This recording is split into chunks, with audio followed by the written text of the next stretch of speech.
लोग संतावना देंगे, हाँ देखा तो काट लेके, हाँ हाँ।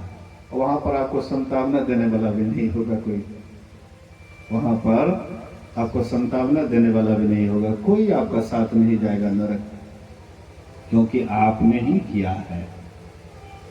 आपने जो कर्म किया है उसका सजा तो आप ही को भोगना पड़ेगा। अकेले ने किए हैं, अकेले भोगना पड़ेगा ना। आप अच्छा कर्म करते हैं तो अकेले करते हैं, मन से अच्छा अगर किसी के संबंध में सोचते हैं, पुण्य कर्म हो रहा है, आपका अकेले वहां पर चल रहा है ना, कोई आपके साथ में थोड़े हैं। बुरा भी कर रहे हैं चाहे मन से, हाँ विचार से, तो वह भी आप अकेले कर रहे हैं बुरा भी कर्म। इसीलिए स्वर्ग भी आपको अकेले जाना पड़ेगा, ये परिवार के साथ नहीं चले जाइएगा, बाल बच्चे घर परिवार के साथ आप नहीं चले जाइएगा स्वर्ग। और नरक भी आपको अकेले जाना है, स्वर्ग भी अकेले, नरक भी अकेले। अब मेला थोड़ा यहीं पर है, इसी जगह पर मेला है। ये मेला 2-4 दिन का खेला है, आज मेला छोड़ करके अकेले यात्रा करना है।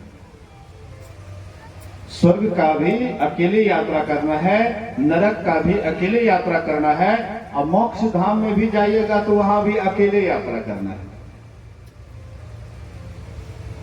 केवल संसार भर के लिए कहने के लिए होता है, ये मेरी पत्नी है, ये मेरे पति हैं, ये मेरे बाल बच्चे हैं, यहाँ पर कहने के लिए हैं। अब देख लेते हैं यहाँ पर भी तो कितने आदमी स्वर्ग नरक देख लेते हैं, यहाँ पर भी कितने आदमी के जीवन में स्वर्ग स्पष्ट दिखाई पड़ता है और कितने के जीवन नरक स्पष्ट दिखाई पड़ता है। देखते एक एक आदमी को जो कष्ट हो जाता है, दुख हो जाता है, सब अपना मुख मोड़ लेते हैं, सब अपना अपना मुख मोड़ लेते हैं, कहते अरे चलो छोड़ो, देखे इलाज करके नहीं हुआ ठीक, चलो हटा दो, अब उतना दिमाग नहीं लगाना। सहरसा में मैंने सुना एक आदमी 1.25 करोड़ का मकान बनाया। बोलिए श्री सद्गुरु। 1.25 करोड़ समझते हैं ना, 125 लाख ना, 125 लाख का मकान बनाया।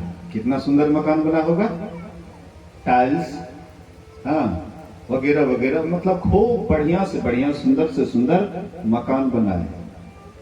वही व्यक्ति जो मकान बनाया वही बीमार पड़ गया, ऐसा रोग हो गया कि लोग उससे छुआछूत, कोरोना में भी ये सब बहुत देखे गए। मैंने सुना कि इस कोरोना में एक पति आया साइकिल चला करके अपना घर पर, लगभग 11-12 रात बजा होगा। पत्नी को बोले कि मैं आया हूं, बोले कि हो न हो कहीं यार इसको कोरोना तो नहीं है, कोरोना तो नहीं है हमारे पति को, नहीं दरवाजा खोली। बोले कि क्या पता आपको क्या है नहीं है, ये बीमारी आप सबको फैला दीजिएगा। पति को इतना मतलब संताप हुआ, इतना दुख हुआ, रातें भर में वो दम तोड़ दिए। बोले कि जिसके लिए हम इतना किए, वो जो है अभी दरवाजा तक नहीं खोल रही है, पूरा जीवन जिसको अपना अर्पित कर दिए, वो दरवाजा नहीं खोल रही, इतना शंका, चिंता से शरीर छोड़ दिए।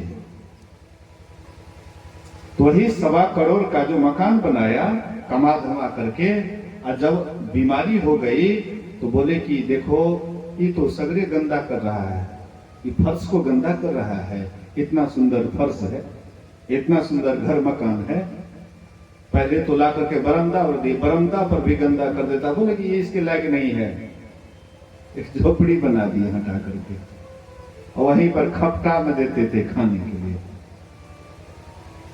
अंत में मर गया तो बोले कि यहाँ पर जलाना भी नहीं है, ले जाओ दूर ले जाकर के एकदम श्मशान में ले जाकर के जला दो। सोचिए विचारिए, ये संसार स्वार्थी है। आपसे कोई जो प्रेम करता है वो आपसे नहीं कर रहा है, आपके सेवा को कर रहा है। आप किसी की सेवा की योग्य हैं, सेवा कर रहे हैं, तो आपसे लोग प्रेम करता है। सेवा करना छोड़ दीजिए, कोई आपको पूछने वाला नहीं। स्वार्थ का व्यवहार जगत में, स्वार्थ का व्यवहार, बिन स्वार्थ कोई बात न पूछा, देखा खूब विचार, जगत में स्वार्थ का व्यवहार। पुत्र कमाई कर धन लावे तो माता करे प्यार, पिता कहे या पुत्र सपूता अकलमंद होशियार, नारी सुंदर वस्त्र भूषण मांगत बारंबार, और नहीं लाकर देवे तो मुखड़ा लेत बिगाड़, जगत में स्वार्थ का व्यवहार। पुत्र कमाई कर धन लावे तो माता करे प्यार, पिता कहे या पुत्र सपूता अकलमंद होशियार, नारी सुंदर वस्त्र भूषण मांगत बारंबार, नहीं लाकर देवे तो मुखड़ा लेत बिगाड़। मित्र प्यारे सगे संबंधी सब मतलब के यार, कह ब्रह्मानंद छोड़ो ममता सुमरो सृजनहार। जो तुमको भेजा है संसार में, जो तुमको बनाया है, जिसको 9-10 महीना बनाने में लगा, कितना मेहनत किए होंगे, कितना मेहनत करके वे हम आपको यहाँ पर भेजे, लेकिन उनसे हमको कोई मतलब नहीं। मित्र प्यारे सगे संबंधी कहते सब मतलब के यार, कह ब्रह्मानंद। ब्रह्मानंद स्वामी कहते हैं कि सबको दिमाग से हटा करके सुमरो सृजनहार, जो तुमको सृजन किया है, जो तुमको बनाया है। आप कहिएगा कि तब क्या करें, सबको छोड़ करके राम भगवान की तरफ वनवास ले जाएं।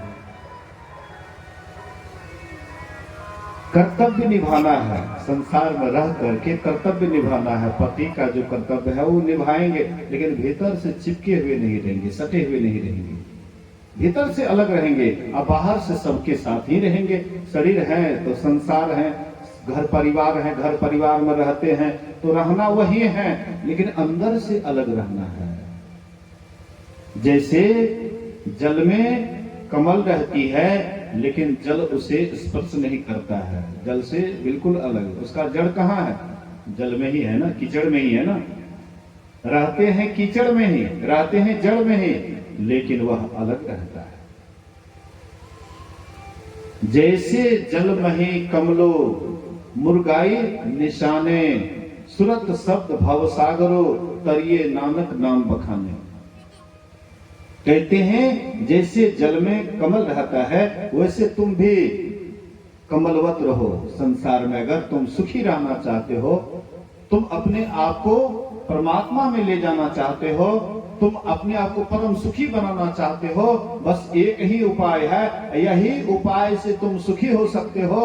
लेकिन जैसे ही तुम घर परिवार से चिपके हुए रहोगे, तो कितना हो ममता रखो, कोई साथ तुम्हारा जाने वाला नहीं है। गुरु महाराज कहते थे कि संसार से, परिवार से कितना हो ममता रखो, एक दिन तुमको अकेले जाना पड़ता है। तो जब हमको अकेले जाना पड़ेगा, जब कोई साथ जाने वाला नहीं है, अंत में सब बिछुड़ने ही वाला है, तो पहले से ही क्यों नहीं हम अलग थलग हो जाए। बाहर से सबके साथ रहेंगे, बाहर से कहीं जाना होना नहीं है। खीरा को देखें, खीरा, ककरी,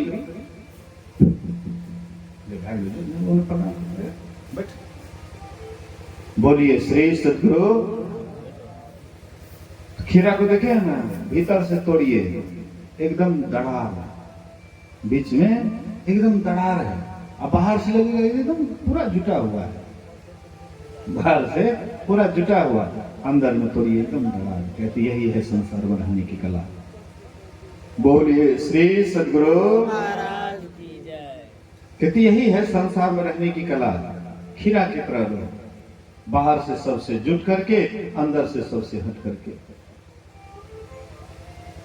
इसलिए महापुरुष कहते हैं तो मन से हम कर्म करते हैं, तो इसके लिए स्वर्ग नरक बना हुआ है।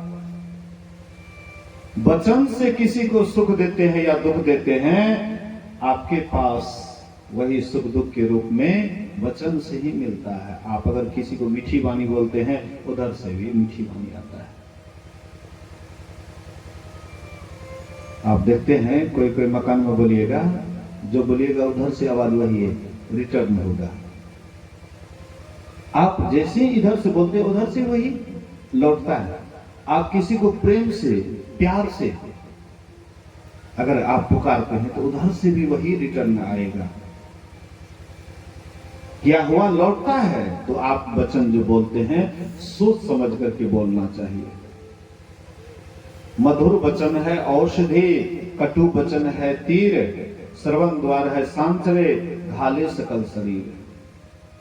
मधुर वचन क्या है? औषधि है।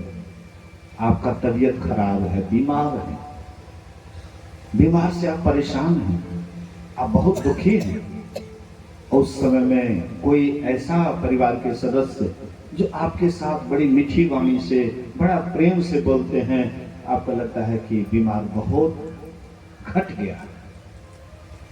मैं एक बार बीमार पड़ा था तो एक हॉस्पिटल गया था पंजाब में। वहां की नर्स ऐसे ऐसे मतलब बात बोलती थी कि मतलब हंसा हंसा करके, हाँ, लगा कि आधा बीमारी वही दूर कर दी, आधी बीमारी को लगा कि वही हर ली। इस तरह से मतलब उन लोगों को ट्रेनिंग दिया जाता है कि कोई भी रोगी है तो उनके साथ ऐसा बर्ताव करना चाहिए कि लगे कि उसको रिलैक्स महसूस हो। कहने का आशा है मतलब है, हम वचन से जो भी बोलते हैं रिटर्न होता है। तो कहते हैं मन से, वचन से और कर्म से, शरीर से जो कर्म करते हैं अच्छा या बुरा शरीर में ही आकर के भोगना पड़ता है। कोई जरूरी नहीं है कि मनुष्य शरीर में आकर के कर्म किए हैं तो मनुष्य शरीर में ही भोगिएगा। मनुष्य शरीर में जो कर्म किए हैं शरीर से अच्छा या बुरा दूसरे शरीर में भी आप भोग सकते हैं। इसलिए महापुरुष कहते हैं तुलसी यह तन खेत है, मनवच कर्म किसान, पाप पुण्य दोई बीज है, पुण्य सो लुने निधान। हम अपना खेत में बहुत तरह के बीज बोते हैं समय समय पर, कभी मकई, कभी गेहूं, हाँ, कभी धान आदि आदि बहुत रंग बिरंग के फसल लगाते हैं। लेकिन ये शरीर रूपी खेत में, ये मनुष्य शरीर रूपी खेत में कहते दो ही बीज इसमें लगता है, पाप और पुण्य। कोई कोई पाप होता है जो करते समय में सुख लगता है, अब बाद में बहुत दुख देता है। बुरा कर्म भी करने में हाँ बड़ा अच्छा लगता है, बाद में उसका परिणाम दुख होता है। करे बुराई सुख चहे, कैसे पावे कोई, आरोपे पेड़ बबूर का, आम कहां से होए। इसलिए कर्म करते समय में जो अच्छा या बुरा पर ध्यान नहीं देते हैं उसको हैमान कहते हैं। जो गलती पर गलती करता है और ध्यान नहीं देते हैं अच्छा बुरा कर्म पर, उसको हैमान कहते हैं। और जो कर्म करते समय में सतर्क के साथ कर्म करते हैं, सावधानी के साथ कर्म करते हैं, उसको इंसान कहते हैं। गलती होने पर सुधार ले, सावधानी के साथ कर्म करे, उसको इंसान कहते हैं। और जिनसे गलती नहीं होती उसको भगवान कहते हैं। इसलिए सोच समझ करके हम आपको कर्म करना चाहिए। कोई भी कर्म हो, कुछ भी कर रहे हैं, सोच विचार कर करना चाहिए। हम लोग सोचते हैं कि हम बुरा कर्म किए लेकिन परिणाम तो हमको नहीं मिला जल्दी। बोलिए श्री सद्गुरु। कुछ कुछ हम लोग बुरा कर्म करते हैं, तुरंत जो उसका फल नहीं मिलता है तो मन में होता है कि बुरा कर्म किया लेकिन इसका फल कहाँ मिला, शायद ऐसे ही लोग बोलते हैं। लेकिन देखिए, भले ही देर होता है लेकिन अंधेर नहीं होता है। कर्म जो करते हैं कुछ देर हो जाए लेकिन अंधेर नहीं होता है, एक न एक दिन आपके सामने में आएगा। कबीर साहब एक बार ऐसे ही सत्संग कर रहे थे तो वहां पर कबीर साहब बोल रहे थे जैसे कर्म करेगा वैसे फल देगा भगवान, ये है गीता का ज्ञान। एक बदमाश आदमी आए, बोले कि बाबा क्या कहते हैं? अरे मैंने अभी फलाने आदमी का मर्डर किया लेकिन मैं आपके सामने देखिए बिल्कुल बचा हुआ हूं, मुझे कुछ नहीं हुआ, फलाना फलाना सत्संगी फंस गया।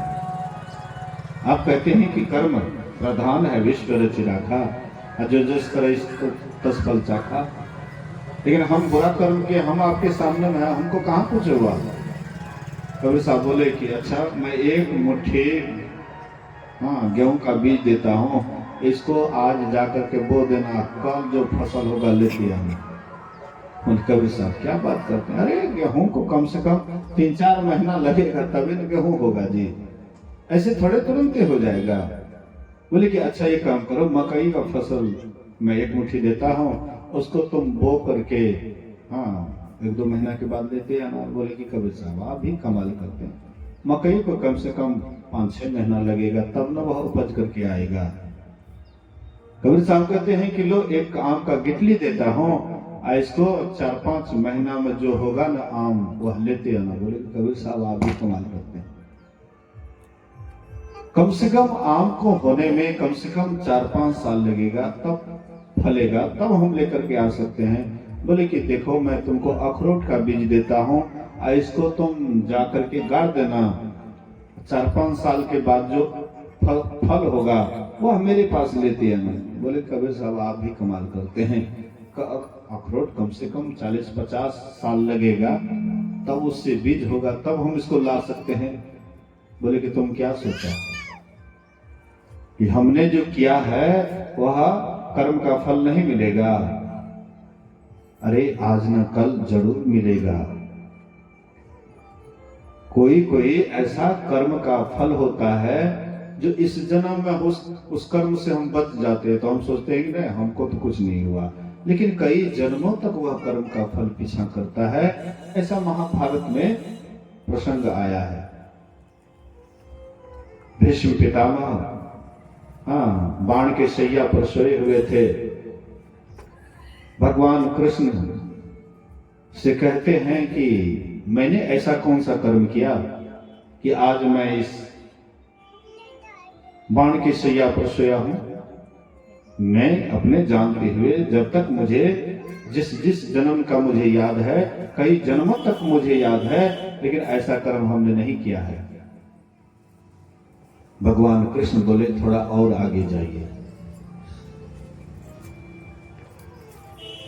100 वर्ष से ऊपर जाइए, और जो 100 वर्ष से ऊपर गया उसके बाद वह ऐसा कर्म किया था। कोई सर्प रास्ता लांग दिया, इसको गुस्सा आ गया, जतरा खराब कर दिया, इसीलिए उसको क्या किए, बाण पर लेकर के जोर से फेंकते हैं। जहां पर बबूल का बड़ा बड़ा कांटा था उसी डाल पर गिरे, पूरा शरीर वह कांटा से गुंथा चला गया। वही किया हुआ कर्म इनको इस जीवन में आकर के फल दिया है। इसलिए महापुरुष कहते हैं कि सोच समझ करके करिए, भला किसी का कर न सको, बुरा किसी का मत करना, फूल नहीं बन सकते तो तुम कांटे बनकर मत रहना। अगर किसी का तुम भला नहीं कर सकते हो तो बुरा भी नहीं करना चाहिए। किसी के जीवन में अगर तुम फूल नहीं बन सकते हो, कांटा भी नहीं बनना चाहिए। इसलिए कर्म सोच समझ करके कीजिए। तो वह बदमाश कहता है कि हम ऐसा ऐसा किए, लेकिन हम कहाँ बिल्कुल सुरक्षित हैं। कबीर साहब बोले कि अभी तुम नहीं, तुम ऐसा मत सोचो कि बच गए हैं, जरूर एक न एक दिन मिलेगा। एक दहियार था, एक सोनार था, दोनों में दोस्ती हो गई। एक चौकीदार था, एक दहियार था, दोनों में दोस्ती हो गई। तो सोनार भाई के यहाँ बहुत राजा महाराजा बहुत सारे कुछ देते थे। दहियार और सोनार में दोस्ती था, और चौकीदार भी कभी कभी उसके साथ जाते थे सोनार के यहाँ। एक दिन चौकीदार के मन में लोभ हो गया, तो दहियार के पीछे ही उसके यहाँ गए और उसके परिवार को मार करके जितना भी सोना चांदी था लेकर के भागने लगे। दहियार उसको पकड़ लेता है, कहते हैं कि तुमने ऐसा कर्म किया है, हम तुमको नहीं छोड़ेंगे। चौकीदार कहता है कि देखो, जो भी हमारे पास संपत्ति है दोनों आदमी आधा आधा बांट लेंगे, लेकिन किसी को कहो मत, कहोगे तो हम ही फंसा देंगे तुमको, हम चौकीदार हैं। इसलिए बोले कि जो भी हो, लेकिन तुमने हमारे मित्र के साथ विश्वासघात किया है, इसलिए हम तुमको नहीं छोड़ेंगे। तो हल्ला कर रहे थे तो चौकीदार भी भर पांच पकड़ लेता है दहियार को, हल्ला करता है कि देखिए ये मित्र के यहाँ गया, उसको मार करके देखिए सब लेकर के भाग रहा था, मैं इसको पकड़ा। लोगों ने विश्वास किया, बात सही है, बुझाता है यही अपने मित्र के यहाँ बराबर जाता होगा, संपत्ति देख करके लोभ हो गया, इसलिए मार करके आ रहा है। तो इस पर धीरे धीरे मुकदमा चला, कोर्ट में गया मुकदमा। तो सबके गवाही के बाद निष्कर्ष निकला कि दहियार ही सोनार का खून किया है, अपने मित्र के यहाँ विश्वासघात किया है, इसीलिए इनको फांसी की सजा दी जाएगी। आज के 7वें दिन, आज के 7वें दिन फांसी की सजा दी जाएगी। फाइनल डिसीजन सुना दिए। लेकिन जो जज था बड़े ईमानदार थे, थोड़ा ध्यान भजन भी करते थे, परमात्मा में उनको श्रद्धा थी, विश्वास था। एकांत में बैठ करके वे साधना करते थे, ध्यान करते थे। जब फैसला सुनाने के बाद जब वह पूजा पाठ करके जब ध्यान कर रहे थे, साधना कर रहे थे, तो उनके अंदर से लगता था कि दोषी दहियार नहीं चौकीदार है, दहियार नहीं चौकीदार है। लेकिन स्पष्ट कैसे होगा, उसका वो एक युक्ति निकाले।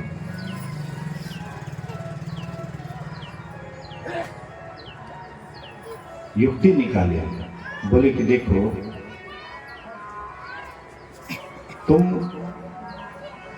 दोनों आदमी मिलकर के एक चौक पर लाश रखा हुआ है, वहां से तुमको अदालत में लाना है, दोनों मिलकर के, चौकीदार और दहियार दोनों मिलकर के वहां से लाश लाना है। असहम गए तो वहां पर लाश पड़ा हुआ था, तो दोनों कांधे पर लेकर के आने लगे। आज आने लगे तो कहते मैंने कहा था ना तुमको कि दोनों आदमी बांट लेंगे, लेकिन तुमने हल्ला किया, कौन फंसा? फांसी किसको दी जाएगी? तुम्ही को नहीं जी। अगर नहीं बोलता तो दोनों आदमी आधा आधा बांट लेते, मालूम माल हो जाते। अब देखो, अब तो तुमको फांसी, बोले कि हम तो सच्चाई पर हैं, अब फांसी लगे जो भी लगे, लेकिन मैंने कोई गलती नहीं की है, इसलिए अब जो भी हो ईश्वर की मौज, हो सकता है हमारे कर्म में यही होगा। दोनों इसी तरह से बातचीत करते हुए आ रहे हैं। जैसे अदालत में वो मुर्दा को रखे तो मुर्दा खड़ा हो जाता है, खड़ा हो गया। जैसे खड़ा हो गया तो वह सारा घटना जितना भी रास्ता में हुआ था सब घटना जज के सामने प्रकट कर दिए। जज साहब कहते हैं कि तुम चालाकी किया और इसको फंसा रहा था, इसीलिए हाँ, अब दोबारा जजमेंट सुनाते हैं कि आज के 7वें दिन अब दहियार को नहीं चौकीदार को फांसी दी जाएगी। डिसीजन सुना दिए। जब डिसीजन सुना दिए फिर गए हुए ध्यान करने के लिए, साधना करने के लिए, लेकिन फिर उनके मन में हो रहा था कि दहियार भी दोषी है, दहियार भी दोषी है। उसको लग रहा था भीतर से।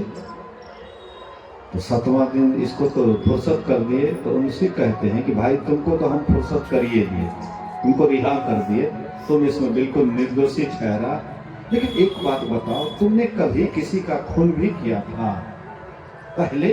कभी भी? बढ़िया से याद करो तो।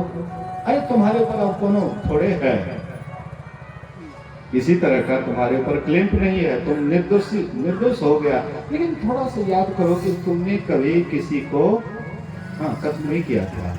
हाँ, 20 बरस पहले, 20 बरस पहले कोई गरीब आदमी से हमको जमीन संबंधी कोई विवाद हुआ, और वह जब जमीन पर आए तो हम उसको काट करके उसी वहीं पर दफना दिए, ऊपर से मिट्टी डाल दिए। बोले केस मुकदमा नहीं हुआ? केस मुकदमा हुआ था फलाने थाना में, हम उसको इतना न पैसा दिए ना दरोगा को, वहीं पर उसको पोस्टपेंड कर दिया। पैसा के बल पर वह कागज को दबा दिए। तुरंत यह फोन करता है वहां थाना में, देखो फलाने ईस्वी में इस तरह का केस है। फाइल उल्टा करके देखने लगे, बोले कि हाँ इस तरह का केस है।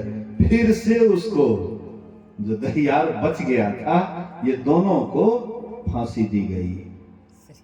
गुरु महाराज कब का किया हुआ? 20 वर्ष पहले का कर्म किया हुआ था, लेकिन उसका भी परिणाम उसको मिला।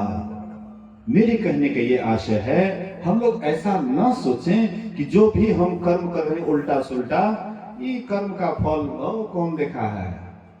बहुत आदमी कहते हैं कि कौन देखता है मरने के बाद क्या होता है। हमको तो लगता है कि इसी जन्म में आप जो कर्म कर रहे हैं उसका नतीजा तभी से शुरू हो जाता है। बुराई के तरफ जैसे आपका पैर बढ़ेगा, हृदय कांपने लगेगा, फल मिलना शुरू हो गया। कर्म किए नहीं है, कर्म किए नहीं है बुरा, लेकिन बुराई की ओर जैसे पैर आपका बढ़ेगा वैसे पैर आपका थरथराने लगेगा, हृदय कंपायमान होगा। अच्छाई को जैसे जाइएगा एकदम आप इतना बढ़िया से जाइएगा, एकदम शांत दिमाग, अस्थिर दिमाग रहेगा, तो तुरंत देख लीजिए ना। शुरुआत आपको तब से ही हो जाता है जब आपके मन में विचार आता है अच्छा या बुरा। इसलिए महापुरुष कहते हैं सोच समझ करके कर्म कीजिए। कर्म का लेप हम लोग इतना अपने ऊपर चढ़ा लिए हैं कि इसीलिए जन्म मरण के चक्र में दिन रात लगे रहते हैं, जन्म मरण के चक्र में आवागमन के चक्र में लगे रहते हैं। संत महापुरुष कहते हैं कि ये जो कर्म कर रहे हैं उसका लेप हमारे भीतर में संस्कार बन रहा है, लेप चढ़ रहा है। एक बार अकबर बादशाह की पत्नी कहती है कि आप इतना मुसलमान के रहते हुए हिंदू को प्रधानमंत्री बना दिए, आपको और कोई नहीं मिला, हमारा भाई को कम है, हमारे भाई को क्यों नहीं आप प्रधानमंत्री बनाए, बीरबल को बना दिए। बोले कि तुम्हारे भाई इस लायक नहीं है। बोले कि क्यों, हमारा भाई में क्या कमी है? बोले कि तुम क्या देखना चाहती? बोले कि हाँ। तो उनके भाई से बोले कि देखो फलाने जगह कुतिया बच्चा दी है, जाकर के देखो। तो जाकर के देखता है, बोले कि हाँ दी है। तो वहां पर किस किस रंग के थे? बोले कि वो नहीं देखे। बोले देख करके, बोले कि इतना चितकबरा, इतना ये, इतना वो। बोले कि कौन कौन था? नर मेदिन, कितने नर कितने मेदिन? बोले कि वो तो नहीं देखे। देख करके मतलब जो सवाल करते थे उतना ही उधर से जवाब मिलता था। उसके बाद उसकी पत्नी कहती अच्छा एक परीक्षा में फेल किया, दूसरा परीक्षा लीजिए। बोले कि अवश्य। बोले जाओ बाजार और पता लगाओ कि गेहूं का भाव क्या है। गए बाजार, पता लगाए भाव है तो कितना गाड़ी गेहूं है? बोले तो नहीं गिने, गिन करके आओ। मतलब जितना बात बोलते थे उतने ही करके आते थे। फिर बोले कि बिना पैसा का घी का लेप लगा करके बाजार से लाओ। तो किसी भी दुकानदार के पास जाते, थोड़ा घी का लेप लगा, अरे कैसा बुड़बक है, कितना कीमती घी, और वैसे लेप लगा देंगे पैसा। यही काम बीरबल को दिया गया। एक बार में सभी सवाल का जवाब लाया। कितना बच्चा है, किस किस रंग का है, कितना नर कितना मेदिन, सब कुछ एक बार में।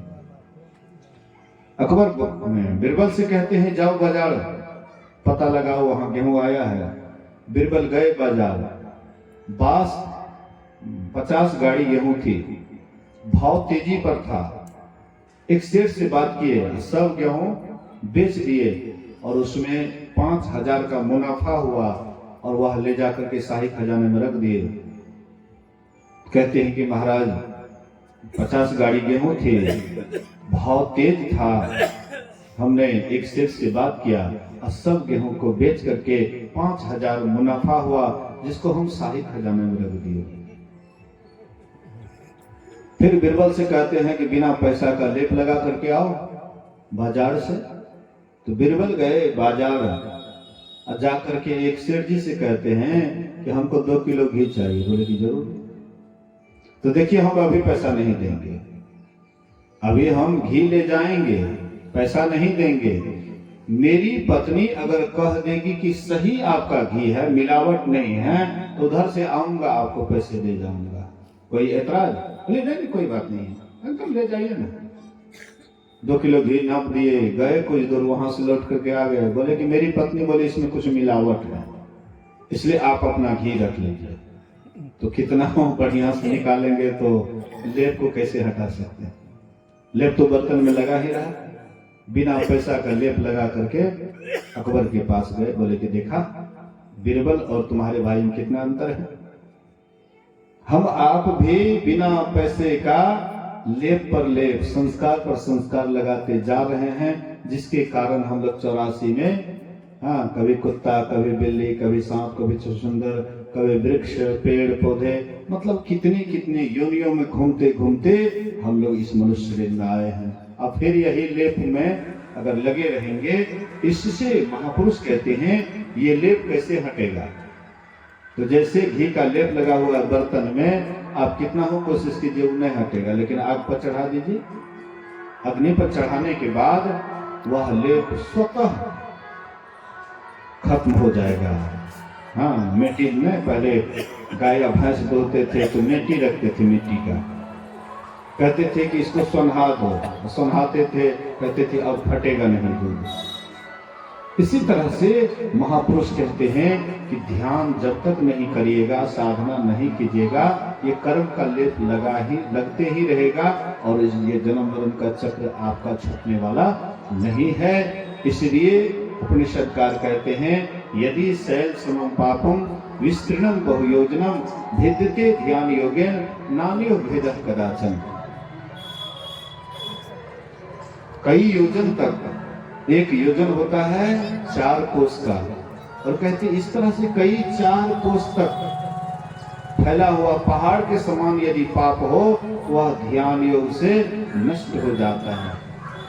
ध्यान में मन की एक ओरता होती है, मन एक और होता है। अभी हम लोगों का मन संसार में बिखरा हुआ है, संसार में पसरा हुआ है, और यही मन को जो समेटते हैं, ध्यान करते हैं, अर्थात सिमटाव करते हैं। बहुत लोग ध्यान को सोचते हैं कि ध्यान हमसे नहीं होगा, बड़ा कठिन काम है। ध्यान करना बहुत कठिन काम है, इसलिए पूज्य पाठ ठीक है, इसमें थोड़ा स्नान किए, फूल चढ़ा दिए, अगरबत्ती घुमा दिए, इसमें कोनो मेहनत थोड़े है। अगरबत्ती घुमा दिया, उसके बाद चले गए खाने पीने के लिए, और नहीं तो गोसाई है तो थोड़ा नींद दिए, फूल पान चढ़ा दिए, बस हो गया। लेकिन याद रखिए, ये आप जो कर रहे हैं, इससे आप किधर जा रहे हैं, थोड़ा सोचिए, विचारिए। आपका मन जब तक एकाग्र नहीं होगा, तब तक आप परमात्मा की तरफ नहीं जा सकते हैं। परमात्मा की तरफ जाने के लिए क्या जरूरत है, परमात्मा की तरफ क्यों जाएं? तो विचार करें कि हम आप जहां हैं वहां सुखी हैं या दुखी हैं। हम जिस स्थिति में हैं वहां सुखी हैं या दुखी हैं। तो आप अपने को देखिएगा, तो जीवन जब से आपका जीवन प्रारंभ हुआ है, बचपन से लेकर के अभी तक आपके जीवन में जितना दुख हुआ है उतना सुख नहीं हुआ है। हम यहाँ पर संसार में रह करके, संसार से नाता जोड़ करके दिन प्रतिदिन दुखी होते गए। इसलिए महापुरुष कहते हैं अंदर चलिए, भीतर चलिए। इसके लिए ध्यान साधना कीजिए। बहुत आदमी सोचते हैं कि ध्यान करने से जब पाप क्षय हो जाता है, पाप का नाश हो जाता है, तो चलो बीच बीच में ध्यान भी करेंगे और बीच बीच में पाप कर्म भी कर लेंगे, तो नाश तो होबे करेगा। सत्संगियों हैं, कोनो बात में झूठ बोल जाएंगे तो कौन बात है? जो काम में मुनाफा होगा झूठो बोल करके मुनाफा हो जाएगा तो बढ़िया न होगा, बाल बच्चा सुखी हो जाएगा।